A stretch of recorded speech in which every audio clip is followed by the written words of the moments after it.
Sir, Tamil Nadu வனத்துறையில் இருக்கக்கூடிய 50 டிவிஷன்ல 40 டிவிஷன்ல வந்து பாத்தீங்க அப்படின்னா இந்த காட்டுப்பன்றி மனிதர்கள் மோதல் நடந்திருக்குது சார்.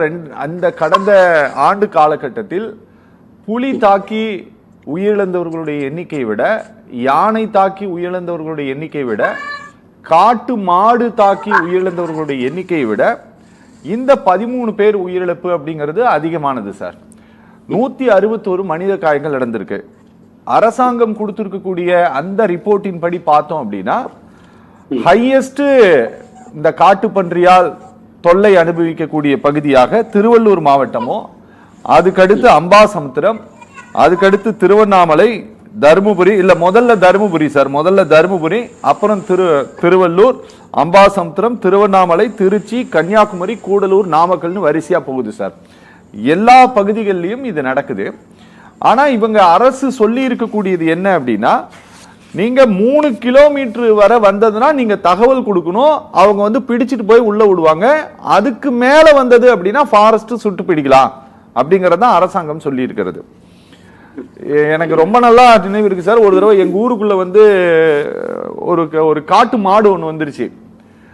அந்த மாடு வந்து ஒரு கரும்பு தோட்டத்துக்குள்ள பூந்துட்டு அதனால நியூஸ் கவரேஜ் பண்ண போயிருந்தேன் நான். ஒரு 1.5 நாள் அந்த ஊரையே ஆட்டம் காட்டினது. அந்த மாட்டை வந்து ஷூட் பண்றதுக்காக, மயக்க மருந்து போட்டு துப்பாக்கியால சுடுறதுக்காக கோயம்புத்தூர்ல இருந்து ஒருத்தர் வந்தாரு, ஒரு வன அதிகாரி. அவருக்காக 1.5 நாள் காத்திருந்தாங்க. இதுதான் யதார்த்தம் சார். நான் சொல்றது ஒரு 10-12 வருஷத்துக்கு முன்னால சொல்றேன் நானு. ஒருவேளை இன்னைக்கு நிறைய பேருக்கு ஃபாரஸ்ட் டிபார்ட்மெண்ட்ல துப்பாக்கி பயிற்சி கொடுத்துருக்காங்களான்னு எனக்கு தெரியல. தயவு செஞ்சு சொல்லுங்க. அரசாங்கம் சொல்லி இருக்கக்கூடிய இவங்க இன்னைக்கு போட்டிருக்கக்கூடிய இந்த ஆர்டர் சொல்லலாம், இது எப்படி வேணா சொல்லலாம், இது எந்த அளவிற்கு வந்து யதார்த்தத்திற்கு ஏற்றதாக இருக்கும்? எங்களை பொறுத்தவரை இந்த ஜிஓ நம்பர் 7 முற்றாக என்ன செய்யப்பட வேண்டும், திருத்தம் செய்யப்பட வேண்டும். ஓகே, அதுல எங்களுக்கு மாற்று கருத்து. ஓகே, காட்டுப்பன்றியை வந்து இன்னைக்கு ரிசர்வ் ஃபாரஸ்ட் இவங்க சொல்லக்கூடிய காப்பு காட்டுல இருந்து 10 கிலோமீட்டர் தாண்டி எல்லாம் உள்ள வந்துருச்சு. 10 கிலோமீட்டர், 20 கிலோமீட்டர், 30 கிலோமீட்டர் வரைக்கும் காட்டுப்பன்னி வந்தாச்சு. சரி, அரசாங்க ஜிஓ நம்பர் 7ல என்ன சொல்லுது, 1 கிலோமீட்டர் வரைக்கும் ரிசர்வ் ஃபாரஸ்ட் டு 1 கிலோமீட்டர் பண்ணி எதுவும் பண்ணக்கூடாது. ஆனா இங்க ரிசர்வ் ஃபாரஸ்டோட எல்லையை பகிர்ந்துக்கிறது யாரு? விவசாயி. ஓகே, தெரிஞ்சுக்கணும். ரிசர்வ் ஃபாரஸ்டோட எல்லையை பகிர்ந்துக்கிறது யாரு? ஒரு விவசாயி. சரி, அவன் விவசாயம் பண்றான். அந்த 1 கிலோமீட்டருக்குள்ள நீங்க பண்ணிய பார்த்தா ஒண்ணு பண்ணக்கூடாது, பார்த்துட்டு பேசாம போகணும். அந்த 3 kilometre reserve forest 8 to 3 kilometre வந்து நீங்க என்ன செய்யணும், பார்த்தா வனத்துறைக்கு தகவல் சொன்னா அவங்க வந்து ஐயா ராசா மேல போங்க, இங்க உங்களுக்கு வேலை இல்ல அப்படின்னு சொல்லுவாங்க அப்படின்னு அந்த ஜீவா சொல்லுது. சரி, 3 கிலோமீட்டர் தாண்டி வந்து பண்ணி வந்துருச்சுன்னா யாருக்கு போன் பண்ணணும்? ஃபாரஸ்டுக்கு. அவங்க வந்து என்ன செய்வாங்களா, அதை சுட்டு பிடிப்பாங்க 3 கிலோமீட்டருக்கு அந்த பக்கம்.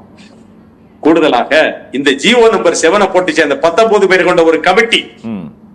அந்த கமிட்டியில எத்தனை பேர் இது குறித்த புரிதல் உள்ளவர்களாக இருந்தார்கள் என்கிற கேள்வி பிறக்கிறது. ஓகே, இது குறித்து புரிதல் வேணும் இல்ல. இப்ப நானு மலையடிவாரத்துல இருக்கிறேன், என்னுடைய தோட்டம் மலையடிவாரத்துல இருக்குது. அங்க வந்து சிறுத்தை வந்து எங்க தோட்டத்துல இருக்கிற 4 நாயை தூக்கிட்டு போயிருச்சு. சிறுத்தை வந்து தூக்கிட்டு போயிருச்சு. ஆனால் அந்த சிறுத்தையால் என்னுடைய தோட்டத்திற்கு அழிவில்லை, அது நாயை வந்து தூக்கிட்டு போகுது. பன்னி வருது, மிளா வருது, மான் வருது. தெரியுதா எப்படி இந்த பன்னி பெருத்து போய் கிடக்குதோ காட்டு பன்னி, அது போல மான்களும் பெருத்து போய் கிடக்கிறது, நகர பகுதிகளை ஒட்டியே கிடக்கிறது. ஜிஓ நம்பர் 7 என்ன சொல்லுது, இந்த 3 ஸ்டேஜ் கொடுத்திருக்கு சார். இந்த 3 ஸ்டேஜ் சாத்தியமற்றது. ஓகே, ஒண்ணுமே பண்ண முடியாது இதை வச்சு. நான் ஃபாரஸ்ட் கூப்பிட்டா உடனே வந்துருவாங்க.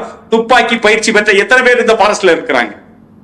கூடுதலாக காட்டு பன்றி என்பது ஒரு முரட்டுத்தனமான விலங்கு. நீங்க யானையை வெடி போட்டு விரட்டிடலாம், நீங்க சிறுத்தையை வெடி போட்டு விரட்டிடலாம், ஆனா பன்னியை விரட்ட முடியாது சார். தெரிஞ்சுக்கோ, பன்னியை விரட்ட முடியாது. ஒரு முரட்டுத்தனமான ஒரு விலங்கு. நீங்க 10 பேர் இருந்தாலும் சரி, உங்க கையில வீச்சருவா, வேல்கம்பு, குத்தீட்டி எல்லாம் இருந்தா கூட, நீங்கள் 10 பேர் இருந்தால் கூட ஒத்தை காட்டு பண்ணி இந்த 10 பேரையும் அடிச்சு விரட்டிட முடியாது. அவ்வளவு ஒரு பலம் வாய்ந்த ஒரு மிருகத்தை நீங்க என்ன சொல்றீங்க, எங்களுக்கு தகவல் கொடுங்க நாங்க பாத்துக்கிறோம் அப்படின்னு சொன்னா எத்தனை பேர் ஒரு ரேஞ்ச் எடுத்துக்க, இப்ப எங்களுடைய செங்கோட்டை ஒரு ரேஞ்ச், எத்தனை பேர் துப்பாக்கி பயிற்சி பெற்றவர்கள் இருக்கிறார்கள்? அதான் பிரதானமான கேள்வி. கூடுதலாக இன்னொரு விஷயத்தை இந்த 19 பேர்கள் கொண்ட கமிட்டி என்ன பண்ணுது, அந்த ஜீவோ நம்பர் 7ல சொல்லுது, வனப்பகுதியில் மாடுகள் மேய்ப்பதற்கு முற்றாக தடை விதிக்கிறது இந்த ஜீவோ. இந்த உரிமையை உங்களுக்கு கொடுத்தது யாரு? முதல்ல இந்த 19 பேர் கொண்ட கமிட்டியில the principal chief conservator of forest,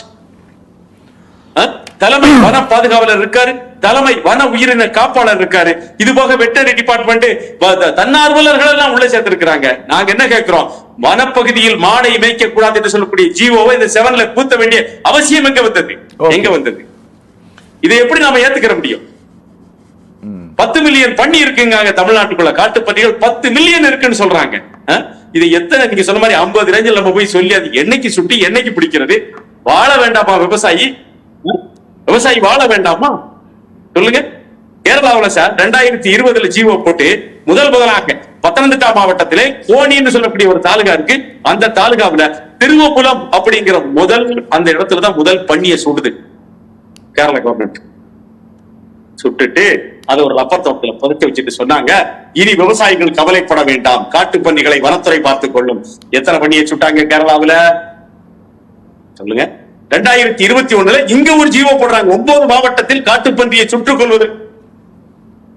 2021 இப்ப இல்ல, 2025க்கு முன்னோடியாக 2021 போடப்பட்டிருக்கிறது காட்டுப்பன்றிகளை சுட்டுக் கொள்வதற்கு. எத்தனை பண்ணியை சுட்டீங்க சொல்லுங்க வனத்துறை, தமிழ்நாடு வனத்துறை? ஒரு பண்ணியை கூட சுடல சார், சுடல.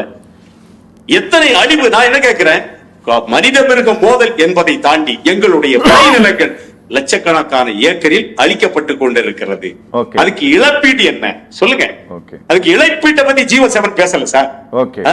வனவிலங்குகளால் பாதிக்கப்படக்கூடிய விவசாயிகளுடைய விளைநிலங்களுக்கான இழப்பீட்டை இந்த ஜீவோ 7 பேசியிருக்கணும், பேசல. ரொம்ப கவனமா கொண்டு வராங்க பாருங்க. நீங்க தெரிஞ்சுக்கோங்க, வனப்பகுதிக்குள்ள மாடு மேயக்கூடாதுன்னு சொல்றான் அதுல. அதாவது மதுரை உயர்நீதிமன்றங்களுடைய எண்ணிக்கை அருகி வரக்கூடிய நிலையில் அந்த காட்டுக்குள்ள போய் மேயக்கூடிய மாடுகள் தான் நாட்டு மாடுகள் எண்ணிக்கையில நம்ம கவுண்டிங் எண்ணி கொண்டிருக்கோம். இதை போலதான் நாட்டு மாடு அப்படின்னு எண்ணிக்கொண்டிருக்கிறோம். கூடுதலாக இன்னொன்னு சொல்றாங்க சார் ஜீவோ 7ல, மறந்துடாதீங்க, நீங்க வனப்பகுதியில இருந்து அந்த 3 கிலோமீட்டர்ல இருக்கக்கூடிய விவசாயிகளை என்ன செய்யாதீங்க, ஆடு மாடு வளர்க்காதீங்க, நீங்க கோழி வளங்க அப்படின்னு சொல்லுது ஜீவோ 7. என்ன நியாயம் சார், என்ன நியாயம்? வனப்பகுதிகளை எல்லாம் கார்பரேட்டுகளுக்கு தாரை வார்த்து விட்டு நீங்கள் விளைநிலங்கள் எல்லாம் வனப்பகுதி பட்டியலில் நீங்க கொண்டு வந்துட்டு நீங்க இருக்கக்கூடிய விவசாயிகளை வயிற்றில் அடிப்பீர்கள் என்று சொன்னால் இந்த ஜீவோ 7 உடனடியாக திருத்தப்பட வேண்டும். அதுல எந்த மாற்று கருத்தும் இல்லை. காட்டு பன்னிகளை இவர்கள் ஒருபோதும் சுட்டுக் கொள்ள போவதில்லை. நாங்க ஒண்ணு கேட்கிறோம், விவசாயி வனப்பகுதியில விவசாயம் செய்யறவன் சொந்தமாக துப்பாக்கி வச்சிருக்கிறான், அவனுக்கு முறையாக நீங்கள் பயிற்சி கொடுங்க. யாரும் அதை இறைச்சிக்காக பயன்படுத்த போவதில்லை. ஏன்னா அவனுடைய வனநிலத்தை அதை அழிக்கிறது, அதனால அதை சுடுவதற்கான உத்தரவை நாங்கள் கேட்டுக்கொண்டிருக்கிறோம். இன்னொன்னு சொல்றாங்க, கர்ப்பிணியாக இருக்கக்கூடிய பன்றிகளை சுடக்கூடாது. தெரிஞ்சுக்கோங்க, குட்டிகளை சுடக்கூடாது. நீங்கள் எப்படி சார், பன்றி கர்ப்பமா இருக்கு நம்ம போய் பார்க்க முடியுமா? அது ஒரு உயிர் தான், அதுல எனக்கு எந்த மாற்று கருத்தும் இல்ல. ஒரு உயிரை துன்புறுத்துவதில் எங்களுக்கு எந்த மாற்று துன்புறுத்த கூடாது என்றுதான் சொல்கிறோம். ஆனால் என்னுடைய வாழ்வாதாரத்துக்கு அது வேட்டு வைக்குதே சார்.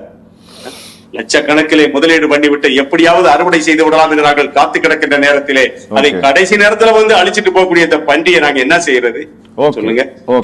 தேசிய விலங்கு மயில் ஊரெல்லாம் வந்துருச்சு. சின்ன பிள்ளையில நாங்க மயில பாக்கணும் தவம் கிடப்போம். இன்னைக்கு பார்த்தா எல்லா ஊர்லயும் மயில் வனப்பகுதியிலிருந்து வெளியே வந்து என்ன செய்து விளைநிலங்களை அழித்துக் கொண்டிருக்கிறது. யானையினுடைய அழிவு ஒரு பக்கம், மயிலினுடைய அழிவு ஒரு பக்கம், மிளாக்கள் மான்களுடைய அழிவு ஒரு பக்கம், கடைசியாக உச்சகட்டமாக இந்த காட்டுப்பன்றிகளையாவது நாங்கள் சுடுகிறோம் என்று சொன்னால் மத்திய அரசாங்கம் என்ன செய்து வனவிலங்கு பட்டியல் மத்திய அரசாங்கத்தில் இருக்குன்னு சொல்றார் நம்முடைய வனத்துறை அமைச்சர். மறந்துடாதீங்க, வனவிலங்கு பட்டியல் எங்க இடத்துல இல்ல, அது எங்க இருக்கு? மத்திய அரசாங்கத்திடம் இருக்கிறது என்று சொல்கிறார். கேட்டு வாங்குங்க, ஒரு முடிவுக்கு கொண்டு வாங்க. மலை நீங்க சொன்னீங்களே திருவள்ளூர்ல அழிவுன்னு சொன்னீங்க, திருவள்ளூர்ல எந்த மலை சார் இருக்கு சொல்லுங்க? எந்த மலை இருக்கு? அங்க எப்படி போச்சு காட்டுப்பன்றி? நாமக்கல்ல கொல்லிமலை இருந்து கீழே இறங்கிச்சு. எத்தனை தூரம் உள்ள வந்திருக்கு பாருங்க காட்டுப்பன்றி இரவு நேரங்களில. ஒரு லாஜிக்கே இல்லாத ஒரு ஜீவோ இந்த 7. உடனடியாக திருத்தம் செய்யப்படணும். உண்மையான அந்த தன்னார்வலர்கள் அந்த குழுவில் இணைக்கப்பட்டு இது மறுசீரமைப்பு செய்யப்பட வேண்டும் என்பதில் மாற்று கருத்து இல்லை சார். ஓகே பேசலாம்.